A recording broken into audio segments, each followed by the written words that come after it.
사랑의 하나님, 하나님의 사랑이 날마다 새롭습니다. 새해를 주시고 새날을 주신 주님, 주님께서 함께 하시는 우리의 삶은 목적을 잃은 방랑의 길이 아니며 먹을 것과 입을 것을 얻기 위해 달려가는 노동의 길이 아니기에 우리의 영혼이 늘 감사합니다. 주님과 함께 하는 길은 좌우를 살피며 멋진 경치를 구경하며 마음 편히 떠나는 든든한 여행길임을 알기에 오늘도 감사한 마음과 설레는 마음으로 주님께 손을 내밉니다. 주님께서 나의 손을 잡아주시고 오늘도 멋진 여행길을 떠나게 하여 주시옵소서. 신실하신 주님, 주님께서 말씀하신 약속은 하나도 땅에 떨어지지 않습니다. 주님의 사랑은 영원토록 굳게 서 있을 것입니다. 주님의 우리를 향한 신실하심 역시 견고한 성처럼 우리를 보호하여 주실 것을 믿습니다. 주님의 말씀을 붙잡고 떠나는 오늘의 삶이 주님의 약속이 이루어지는 축복의 날이 되게 하시고 응답의 날이 되게 하여 주시옵소서. 사랑의 하나님, 우리가 오늘도 하나님께서 우리에게 나타내 보여주실 기적과 은혜를 기대합니다. 지나간 날들도 모두 은혜와 기적이요 하나님의 선물이었기에 오늘도 주님의 놀라운 역사하심을 기대합니다. 홍해가 갈라지는 기적처럼 우리를 막고 있던 것들이 물러서게 하여 주시옵소서. 넘실거리며 큰 위용을 자랑하던 것들이 잔잔한 파도와 물결처럼 변하게 하시고 마른 땅을 드러내게 하여 주시옵소서. 따님이 죽었습니다 라는 전가를 받아든 야이로에게 두려워하지 말고 믿기만 하라는 주님의 말씀하시고 주님 살려주셨던 것처럼 모든 것이 끝난 것 같은 상황 속에서도 주님께서 함께 하시고 죽은 자가 일어나는 기적과 신비를 우리가 보게 하여 주시옵소서. 사랑의 하나님, 그러므로 오늘 우리가 주님께 기도할 때 우리의 눈을 열어주시기를 기도합니다. 눈을 들어 주님의 임재하심을 보게 하여 주시옵소서. 빛이 세상에 왔으되 어두움이 알지 못하였듯이 우리는 여전히 오늘의 현장에서 주님의 임재와 실제를 보지 못할 때가 있습니다. 그러나 주님께서 세례 요한에게 보게 하셨듯 우리의 눈도 열어주시어 주님의 은총을 보게 하여 주시옵소서. 우리가 주님께 이렇게 기도하는 것은 우리 또한 세례 요한처럼 주님을 증거하기 위함입니다. 주님, 우리의 눈과 더불어 우리의 입도 열어주셔서 우리의 입술이 주님을 찬양하며 주님의 주 되심을 증거할 수 있게 하여 주시옵소서. 사랑의 하나님, 오늘 우리들을 위하여 자로 재어주신 우리들이 밟는 땅이 있습니다. 나의 사랑하는 가족들이 오손도손 함께 살아가는 땅이 있고 아침이면 일어나 나가는 사업과 일터의 땅이 있습니다. 하나님, 오늘 우리가 거하며 살아가는 땅들을 축복하여 주시옵소서. 밤과 아침을 함께 맞이하는 사랑하는 우리의 가족들이 서로 사랑하며 한 마음이 되고 서로 격려하며 우애를 나누며 한 상의 기쁨으로 식사를 나누며 대화가 통하며 감정이 통하며 서로를 위해 기도하며 서로를 위해 염려하고 배려하는 아름다운 가족들이 될 수 있도록 주님 축복하여 주시옵소서. 일터에서 함께하는 우리의 동료들이 있습니다. 직분의 고하를 막론하고 하나님께서 주신 귀한 생명으로 서로가 사랑하며 도우며 열매들을 공평하게 나누며 윗사람을 공경할 줄 알며 아랫사람을 사랑하고 배려할 줄 알며 모든 구성원들이 행복한 그런 일터가 되게 하여 주시기를 원합니다. 하나님, 우리 교우들을 위하여 또한 기도합니다. 45년여 동안 동고동락하며 서로 사랑을 나누며 신앙의 터 위에서 함께 살아온 교우들을 축복하여 주시옵소서.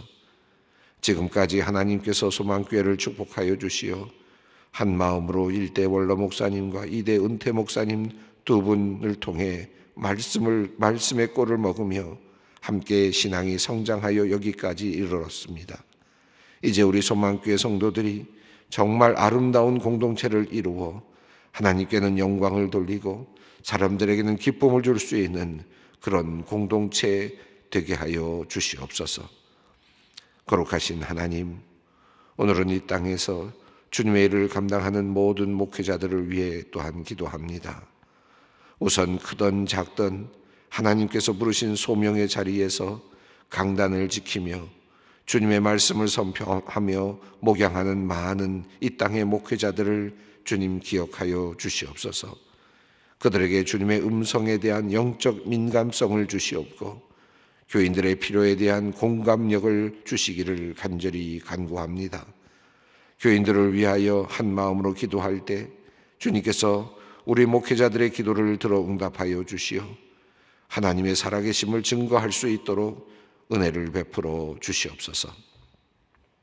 한국교회의 지도자들을 위하여 기도합니다. 한국교회가 세상으로부터 지탄을 받고 있는 이때에 건전하고 주님을 사랑하며 세상을 주님의 마음으로 바라보는 목회자들을 보내어 주시기를 기도합니다. 성령에 이끌리어 세상적 관점에서 사회를 바라보는 것이 아니라 주님의 눈으로 사람들을 보고 세상을 보며 애통해하는 마음으로 사람들을 섬기는 그런 교회의 지도자들이 많이 배출되게 하여 주시옵소서. 부패한 지도자들이 설 곳이 없도록 주님 역사하여 주시옵소서. 그리하여 많은 사람들이 교회를 통하여 새로운 희망을 발견하게 하시고 교회에 나와 주님의 음성 듣고 구원받는 역사가 일어나게 하여 주시옵소서. 특별히 2022년 새해에는 한국교회가 강단마다 말씀이 살아나고 주님의 능력이 드러나는 주님께서 드러나도록 주님께서 성령을 덧입혀 주시옵소서. 오늘 이 아침 말씀의 꼴을 구하며 주님께 나아갑니다. 전하는 자도 은혜로 말씀을 받게 하시고 말씀을 듣는 자도 은혜로 주님의 말씀을 받게 하여 주시옵소서. 말씀을 통하여 참된 변화가 있기를 원하옵고 성령께서 우리를 만져주시기를 원합니다. 우리 주 예수 그리스도의 이름으로 기도드리옵나이다. 아멘. 오늘 말씀은 고린도후서 8장 16절로 24절 말씀입니다. 고린도후서 8장 16절로 24절 말씀 함께 봉독하겠습니다. 너희를 위하여 같은 간절함을 디도의 마음에도 주시는 하나님께 감사하노니 그가 권함을 받고 더욱 간절함으로 자원하여 너희에게 나아갔고 또 그와 함께 그 형제를 보내었으니 이 사람은 복음으로써 모든 교회에서 칭찬을 받는 자요 이뿐 아니라 그는 동일한 주의 영광과 우리의 원을 나타내기 위하여 여러 교회의 택함을 받아 우리가 맡은 은혜의 일로 우리와 동행하는 자라. 이것을 조심함은 우리가 맡은 이 거액의 연보에 대하여 아무도 우리를 비방하지 못하게 하려 함이니 이는 우리가 주 앞에서뿐만 아니라 사람 앞에서도 선한 일에 조심하게 하려 함이라. 또 그들과 함께 우리의 한 형제를 보내었노니 우리는 그가 여러 가지 일에 간절한 것을 여러 번 확인하였거니와 이제 그가 너희를 크게 믿음으로 더욱 간절하니라. 디도로 말하면 나의 동료요 너희를 위한 나의 동역자요 우리 형제들로 말하면 여러 교회의 사자들이요 그리스도의 영광이니라. 그러므로 너희는 여러 교회 앞에서 너희의 사랑과 너희에 대한 우리의 자랑의 증거를 그들에게 보이라. 아멘. 지금 고린도후서 8장에서는 연보에 대해서 헌금에 대해서 이야기를 했습니다. 연보에 대한 내용이 몇 곳 나타나죠. 갈라디아서에도 잠깐 왜 예루살렘 교회에 헌금을 하기로 했는지에 대한 그 이유가 잠시 나오고 있고 또 로마서 15장에는 왜 이방인들이 예루살렘 교회를 도와야 되는지에 대한 이유가 또 소개되고 있습니다. 특히 로마서 15장 27절에는 빚진 자의 마음으로 영적인 어떤 것을 나누어 가졌으면 육적인 것으로 섬기는 것이 마땅하다 이렇게 이야기를 하면서 예루살렘 교회를 통해서 또 예루살렘을 통해서 모든 전 세계가 그리스도의 복음을 받게 되었다, 영적인 축복을 얻게 되었다라는 것을 하나의 중요한 이유로 세우면서 그런 것이므로 그들에게 육적인 것으로 갚는 것이 또 필요하다라는 그런 이유를 로마서 15장에서 이제 적고 있습니다. 고린도후서 본문 말씀에서 헌금이 무엇인가에 대해서 여러 가지로 바울이 이야기를 했습니다. 첫 번째로는 이것은 교회에 주신 하나님의 은혜다, 이렇게 표현을 했습니다. 연보가 어떤 것이냐? 하나님께서 교회에 주신 은혜다, 이렇게 표현, 좀 뜻밖의 이야기죠. 하나님께서 우리에게 주신 은혜이다, 은혜의 방편이다 라는 것입니다. 가난한 중에도 그리고 또 박해 중에도 기쁨으로 하나님께 바치는 일, 이것은 하나님께서 교회에 주신 은혜다. 연보를 드리는 것은 하나님의 은혜다라고 했고, 5절에서는 자기 자신을 주께 드리는 것이다 라고 그렇게 표현을 했습니다. 헌금은, 연보를 드리는 것은 자기 자신을 주께 드리는 것이다. 또 사랑의 진실함을 증명하는 것이다. 8절에서 우리가 하나님을 사랑하는 것, 이웃을 사랑하는 것의 그 진실함을 증명하는 것이 헌금이다라고 또 8절에서 말씀을 했습니다. 그리고 가장 흥미롭기도 하고 또 굉장히 그 의미 있게 다가오는 것은 9절 이후의 말씀이죠. 예수 그리스도께서 낮아지신 것처럼 또 예수께서 가난해지신 것처럼 우리도 가난해지는 것이다. 다시 말하면 예수 그리스도의 삶을 따라가는 것이다. 연보를 통해서 우리는 예수 그리스도의 삶에 접근해가는 것이고 예수 그리스도의 삶을 실천해가는 것이다 라는 내용도 있었습니다. 그리고 13절 14절에 나오는 내용은 가진 자와 없는 자가 평균을 이루는 것이다, 균등하게 되는 것이다.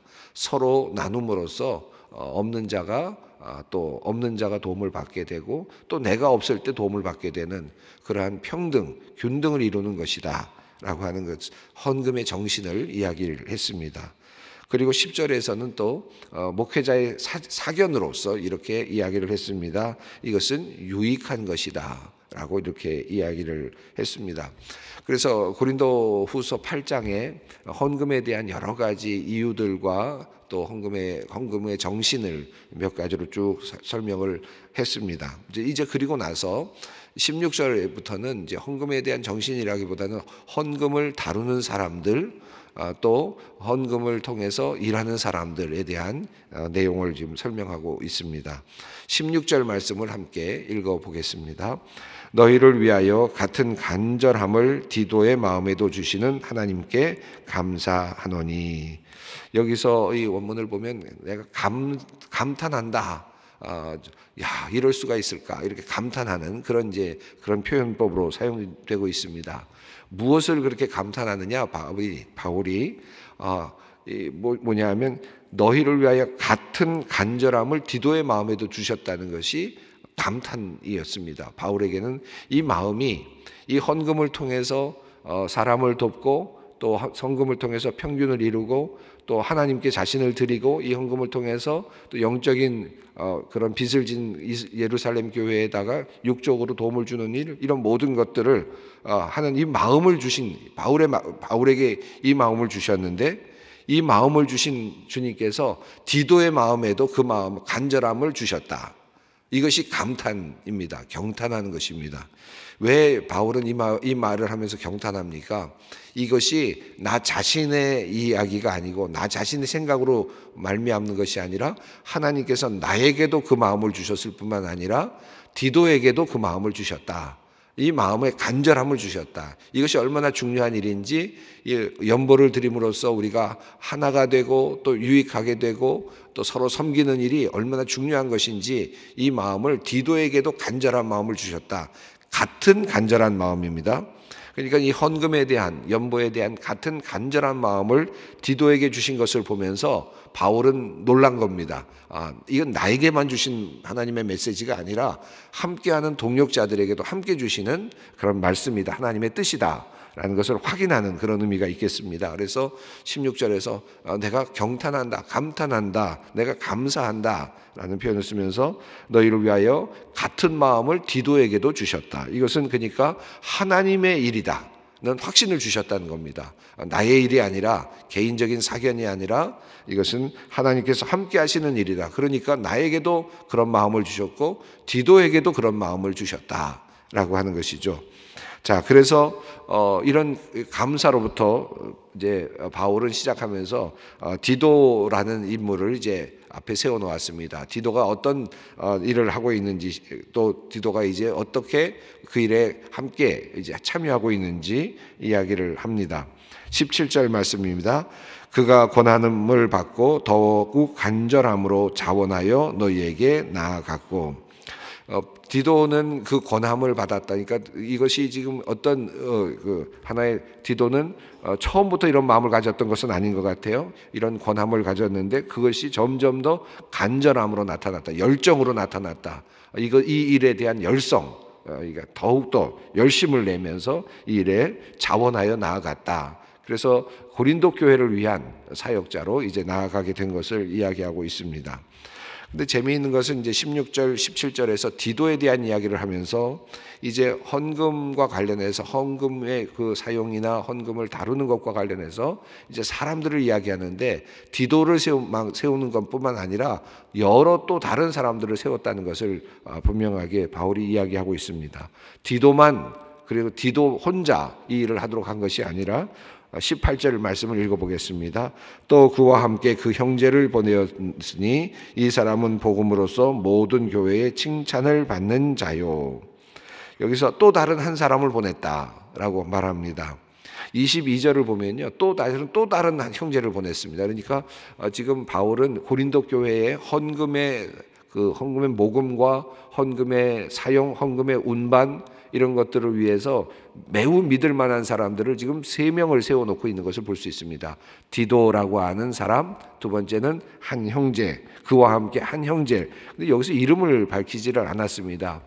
바울은 대부분의 이름을 분명하게 밝히는 경향이 있는데 이 부분에서는 왜 밝히지 않았는지 사람들이 굉장히, 그 주석학자들이 굉장히 궁금해하는 부분이기도 합니다. 22절에서도 또 사람의 이름을 밝히지 않았습니다. 누군지 알만한 사람인 것 같습니다. 모든 사람들에게 존경을 받는 그런 사람인 것 같습니다. 그들이 지금 18절을 보면 또 그와 함께 그 형제를 보내었으니 라고 되어 있는데 여기서는 단순 과거입니다. 그러니까 보냈고 이제 그 고린도 교회가 이 편지를 받아들었을 때는 그들도 그곳에 가 있겠죠. 그런 의미로 과거형을 사용한 것 같습니다. 그 형제, 여기서 그 형제가 누굴까? 많은 학자들이 굉장히 궁금해하는데 디도의 친형제가 아니냐, 친동생이 아니겠느냐라고 생각하는 사람도 있고, 또 우리에게 많이 알려져 있는 사람들 중에 한 사람, 누가일 수도 있다.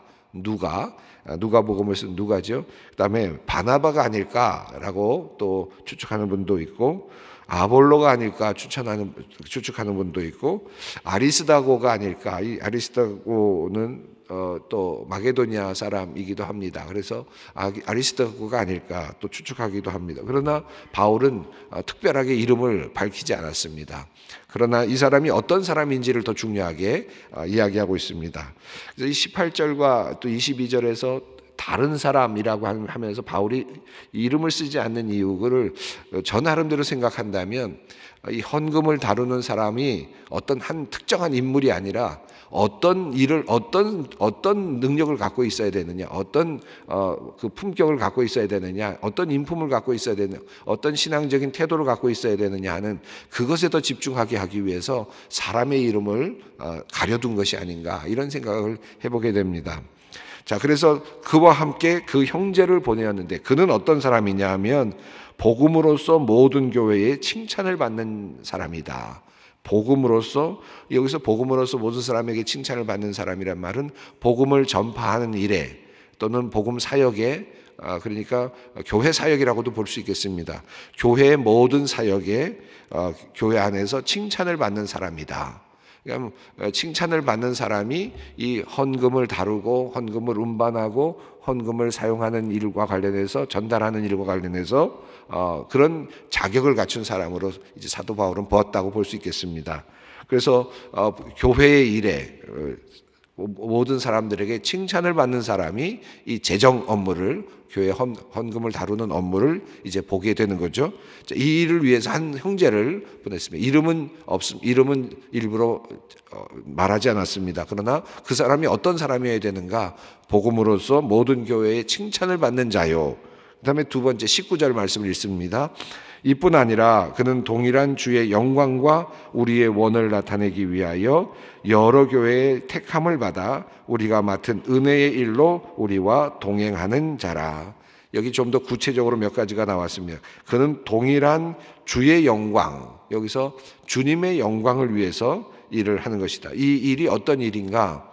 지금 헌금을 다루고 연보를 운반하고 그리고 전달하는 이 모든 일은 이런 일을 하기 위해서 지금 한 사람이 더 붙여졌는데, 이것은 그들의 어떤 그 흠이 없게 하는 것을 증명하기 위함이라기보다는 하나님께 영광을 돌리는 일에 참여하는 것이다 라고 이야기를 합니다. 주님의 영광을 위한 일, 이 일은 주님의 영광을 위해서 하는 일이고, 그리고 그들의 원, 우리의 원이란 뭡니까? 자신들의 자원함, 그러니까 우리의 그 좋은 뜻을 이루려는 그런 것에 동의하는 사람, 이제 동의하는 거죠. 그래서 하나님께 영광을 돌리기를 원하고, 그리고 자신들이 현금을 가지고 분명한 의지를 가지고 예루살렘에 전달하겠다는 그 의지를 분명하게 한 마음으로 갖고 있는 사람인데, 어떻게 그 사람이 선택이 됐느냐 하면 여러 교회의 선택을 받아서 임명된 사람입니다. 그래서 단순하게 자원하는 것뿐만 아니라 택함을 받은 사람이다 라는 것입니다. 여기 보면 사람들에게 칭찬을 받는 사람이라는 표현이 나왔고, 자원하는 마음이라는 표현도 나왔고요. 그 다음에 주님의 영광을 위해서 일하는 사람이라는 말이 나왔고, 그리고 택함을 받았다, 사람들로부터 선택을 받았다. 이 택함이라는 말은 하나님의 선택도 있죠. 그러나 동시에 교회의 구성원들로부터 선택받은 그런 의미도 있겠습니다. 그래서 우리의 맡은 은혜의 일로 우리와 동행하는 자라. 그래서 함께 일하는 사람이라고 그렇게 표현을 했습니다. 그러니까 자격 없는 어떤 사람이 아니죠. 굉장히 자격 조건을 잘 갖추고 있는 사람이 지금 이 헌금과 관련해서 지금 사역을 감당한다라는 뜻입니다. 왜 이렇게 하느냐? 왜 이런 어찌 보면 그저 연보가 들어온 거 잘 관리하기만 하면 그냥 재정 업무만 볼 수 있는 사람이면 충분할 것 같은데, 돈을 셀 수 있고 돈을 관리할 수 있는 사람, 또는 그 돈을 빼앗기지 않도록 할 수 있는 힘 있는 사람 정도면 될 것 같은데, 왜 이렇게 주님의 영광을 위하고 자원하는 마음이 있어야 되고, 또 사람들로부터 택함을 받아야 되고, 그리고 또 사람들에게 칭찬을 받는 사람이어야 되느냐라고 하는 것입니다. 왜 이 헌금을 다루는 일, 연보를 다루는 일에 이런 사람이 세워져야 하느냐? 20절 말씀을 읽습니다. 이것을 조심함은 우리가 맡은 이 거액의 연보에 대하여 아무도 우리를 비방하지 못하게 하려 함이니. 이렇게 세우는 이유는 사람들로 하여금 이 받은 연보에 대해서 아무도 비방하지 못하게 흠이 없게 하려고 한다라는 것입니다. 비방을 받지 않는다는 것은 어떤 방어한다라는 의미라기보다는 흠이 없게 하기 위해서, 이 모든 프로세스에 이런 모든 과정에 흠이 없도록, 부족함이 없도록 하기 위해서 조심하는 것이다. 이게 경계하는 것이다. 그래서 교회 안에서 지금 이 헌금이 사용되고 있는 이 과정에서 얼마나 이 선택된 사람들에 의해서, 존경받는 사람들에 의해서 이 헌금이 지금 사용되고 있고 또 전달되고 있는지를 알 수 있습니다. 이것은 당시에 초대교회가 이제 이후에 주일마다 매주일마다 헌금을 드렸던 것이 이제 상식화되고 또 일상화되었다는 것을 의미하기도 하고, 동시에 그 모든 헌금들이 이런 방식으로 헌금을 다루는 사람들이 세워졌고, 그리고 그들에 의해서 이 헌금이 적절하게 사용되어 왔다라는 것을 우리가 이 말씀을 통해서도 이해할 수가 있습니다. 자, 21절 말씀 읽습니다. 이는 우리가 주 앞에서뿐만 아니라 사람 앞에서도 선한 일에 조심하려 함이라. 하나님 앞에서 조심하는 것도 중요하지만 또 사람들에게 또 조심하는 것도 중요하기 때문이다.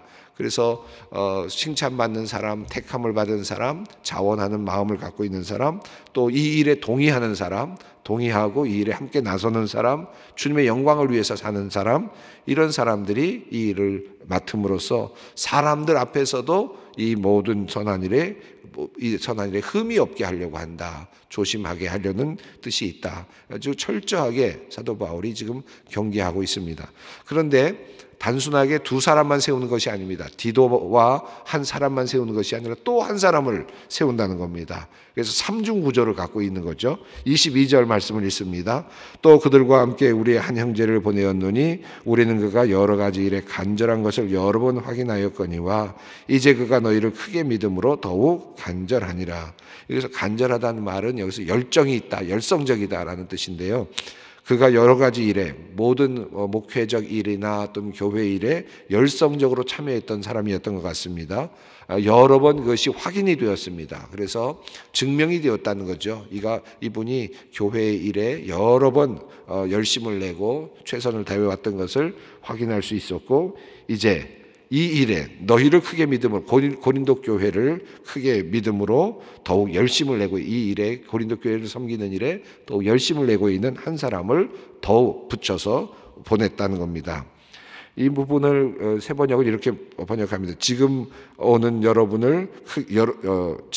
여러분을 크게 신뢰하고 있으므로 그가 더욱 열심을 내고 있을 것입니다 라고 그렇게 표현을 했습니다. 어쨌든 신실한 한 사람을 또 붙였습니다. 그래서 삼중 구조를 가지고 이제 그 헌금을 다루면서 나아갈 수 있도록 했죠. 다시 디도로 돌아가면서 디도에 대해서 그가 어떤 마음을 갖고 있는지 23절이 이야기합니다. 디도로 말하면 나의 동료요, 너희를 위한 나의 동력자요, 우리 형제들로 말하면 여러 교회의 사자들이요, 그리스도의 영광이니라. 디도를 다시 분명히 앞세웁니다. 디도는 나의 동료다. 바울을 대체할 수 있고 바울과 함께하는 또 같은 중요성을 가지고 있는 그런 사람이다. 나의 동료요, 그리고 나의 동력자다라고 디도를 분명하게 이렇게 말합니다. 그리고 교회의 사자들이다. 교회의 대표이고 교회의 목회자이다라는 뜻이겠죠. 그리고 그리스도에게는 영광이다. 하나님께는 기쁨을 주는, 영광을 올려드리는 그런 도구이다. 디도의 사도성, 디도가 가지고 있는 그런 목회적인 그런 권위를 보다 더 분명하게 이야기를 하면서 이 사람들이 이제 이 헌금을 다루게 된다 라고. 앞서는 헌금이 어떤 것인지를 이야기했다면 헌금을 다루는 사람들에 대해서 이야기를 했습니다. 디도와 어떤 한 형제, 그리고 또 다른 형제. 그래서 세 사람, 삼중 구조를 가지고 조심하면서, 사람들 앞에서 조심하며 하나님 앞에서 조심하면서 이 헌물을 다루게 될 것이다 는 것입니다. 24절 말씀을 읽습니다. 그러므로 너희는 여러 교회 앞에서 너희의 사랑과 너희에 대한 우리의 자랑의 증거를 그들에게 보이라. 그러니까 이제 너희들은, 고린도 교회는 이들을 믿고, 그리고 너희들의 사랑, 이웃을 향한 사랑과 예루살렘 교회를 향한 사랑과 하나님을 향한 사랑을 이제 너희는 보이라. 그리고 나타내라. 그리고 그것을 통해서 우리의 자랑이 되게 하라 라고 하고 이렇게 말씀을 하고 있습니다.